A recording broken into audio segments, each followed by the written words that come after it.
Nick, it's so great to chat with you today. I first heard you speak at the Psychology of Technology conference several years ago. And then when I was at Notre Dame, you gave a talk and we were able to grab lunch together. And if I remember right, you were also a college football player and you actually look like a college football player, unlike myself. So thanks for coming on today. Yeah, I was not a big college football player like you were.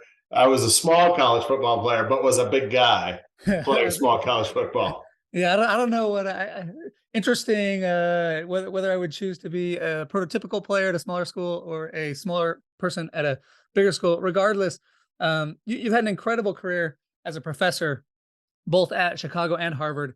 And as you think back on your research, are there 2 to 3 simple, practical, underappreciated lessons you've learned that you'd most like to pass along to others? Yeah, so there are two, and I should say that that part of is that we know that these things we're discovering are underappreciated they because we systematically measure people's expectations to begin with. That is, measure their beliefs about how some experience is going to unfold, and can systematically find places where people's beliefs or the processes that drive their expectations about the world are systematically at odds with reality. So our data, in fact, are documenting the ways in which these effects are underappreciated. And mostly what I'm interested in is social life. I think other people are the most interesting things we ever think about. We spend all kinds of time thinking about other people. But there are a lot of things we misunderstand about each other. One thing I think we systematically misunderstand is that we underestimate how social other people are. So my first lesson is, when in doubt, reach out. It's just unquestionable that one of the most important determinants of people's happiness, their well-being, their health, are the quality of their connections with other people. And yet over and over and over and over again, if you think about the course of a day, or if you just look out in the world and watch how people behave, there are lots of opportunities that people have to reach out and engage with each other, to connect with others, from talking with a stranger out in public somewhere, to grabbing a coffee with an acquaintance at work, to reaching back out to an old friend that you haven't talked to in years, to expressing support to someone you know is in need. Lots of opportunities that people have to reach out and connect with each other that they don't take. And one of the reasons that we find that people don't do this is they tend to underestimate how positively their efforts to reach out and connect with others will go. So we underestimate how much we're going to enjoy talking to a stranger, having a relatively deep and meaningful conversation rather than shallow chit chat. We underestimate how positively others will respond when you reach out and express gratitude to them, or express support, or engage in a constructive confrontation with somebody who you're in a relationship with. There's some important thing you have to talk about. And so we find this just over and over and over again. Other people are more social than we think they are. And when we reach out to connect positively with them, it tends to go much better than we think it will. I love this framing of when in doubt, reach out. What a perfect phrase that captures this idea. And this is actually quite timely to me. My parents were quite social and they did a very good job of reaching out. And I don't know if it was COVID or just getting older, but I could sense myself like going into more of a bubble these last Mm-hmm. 5 or so years. And just in the last couple of months, I've tried to make the effort to just start reaching out a little more.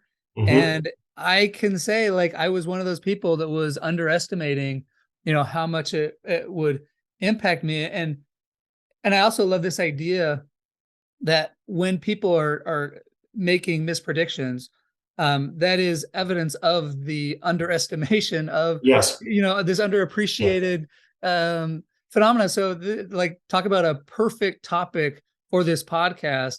We are underappreciating the impact that we can have on other people and ourselves just by reaching out. So, I love that idea.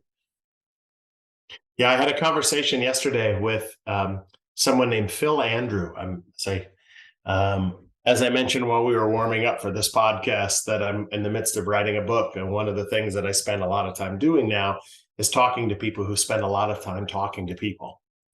And Phil was an FBI agent for his career, and he got into this line of work. He was also a hostage negotiator with the FBI, and he got into this work in part because he was taken hostage as a kid when he was 20 years old. A mass shooter, one of the very first, Lori Dan in 1988, walked into his house after going on kind of a rampage in Winnetka, walked into his house and held him and his mom and dad. He was 20 years old, home one day from spring break, held them hostage at gunpoint. And his mom, when Lori Dan arrived, he said his very first lesson in the power of conversation, he told me yesterday, was to see how she responded when his mom treated her like she treats anybody else who would come to the house, which was kindly. Wow. It is, she reached out to Lori Dan, this person who had, in the midst of this awful situation, treated her well. And in return, she responded in kind. That bought them time, ended up allowing him to get his parents out of the house. He ended up actually being shot in the end, quite tragically. But he learned, even in a crisis situation, and this was one of the things that he worked on a lot as an FBI agent, was what he observed was the power of treating other people like human beings, even in a crisis situation, for them to respond positively to you in return. So even just outside of our normal day of life, even in more extreme situations, reaching out can have surprisingly positive effects. That's fascinating too. I think, some people talk about, you put good out in the universe and good comes back to you. Yeah. Other people talk about karma. Similar idea, right? Psychologists might call this just reciprocity, right? It is reciprocity. Yeah, like absolutely. We just feel this urge when somebody's nice to us. We feel this urge. It's like it's just so hardwired into our species. We want to be nice back when people are nice to us, generally. So. Absolutely. Right. Absolutely. When you smile, the whole world smiles back at you. That is just the way it is. When you reach out to somebody else in a positive way, to have a conversation, to take a genuine interest in them, to express support when they need it, to pass along a compliment, to ask for help when you need it. How do people respond back? Yeah. Positively in the way that you reached out to them. I was listening to a podcast yesterday, and a guy was talking about how he was trying to teach his children to basically be trusting in the world, so that people would trust him back. And so he gave the example, he was out in the rain, he was far from home, and they weren't going to be able to make it home on their bikes. So they decided to just knock on a random house to see if they could store their bikes there, because he was trying to teach the kids, like, there's good in the world. And so they knock on a random door and they keep the bikes, and the person says, yeah, sure. And then he says, okay, now I need to get a ride. I'm going to call somebody to get a ride to go back into London. And the random guy was like, no, let me take you into London. And I thought it was a cool way to teach his children, like, this idea of trust people. Of course, some people will take you for a sucker. It's not foolproof, but on average, when we trust people or when we're nice to people, they reciprocate. Yeah, I think the alternative to think about is not what happens the few times where this doesn't work out when you reach out to other people, is what's the alternative if you don't trust people and never reach out to them? If you always expect someone will take you as a sucker, you'll never find out that you're wrong. And that's a major cost too, missing those opportunities. I think the interesting thing about that our work suggests is that, as powerful as we know reciprocity to be as psychologists, intuitively out in the world, we tend not to appreciate the power of reciprocity. We underestimate it. When I talk about this with the other people, when I give presentations on this work, one of the things I'll often note is that people seem to think about other people kind of like marbles. That is, that they have some qualities to them, and you'll bring them together in the presence of some other person. And those two things will just be sort of additive or something. They will just come together in some way. But in fact, people aren't like marbles. They're like magnets. when one person reaches out to another person, that creates a force that pulls the other person to them. There's an interaction between people, such that your behavior towards another affects how they behave in return. And that's just not something people's intuitions capture fully. And so we underestimate our own power to create positive social interactions by reaching out positively in the first place. So when in doubt, reach out, I think. Very cool metaphor of the marbles and the magnets. Okay, Nick, I want to be sensitive to your time. Anything else before we wrap up? There's a second one, which is talk, don't type. So once you're actually engaging with somebody, it turns out the way in which you engage with them, the medium you use to connect with them matters a lot for the quality of the interaction. Many tools that we have at our disposal now, enabled by modern technology, allows us really easy and efficient ways of communicating with other people that are really low in quality, that are really not very social at all. Mostly they enable typing from one person to another person. But in our work, we find that what's really rewarding in social interaction is actually hearing the sound of another person's voice. That's what draws people together.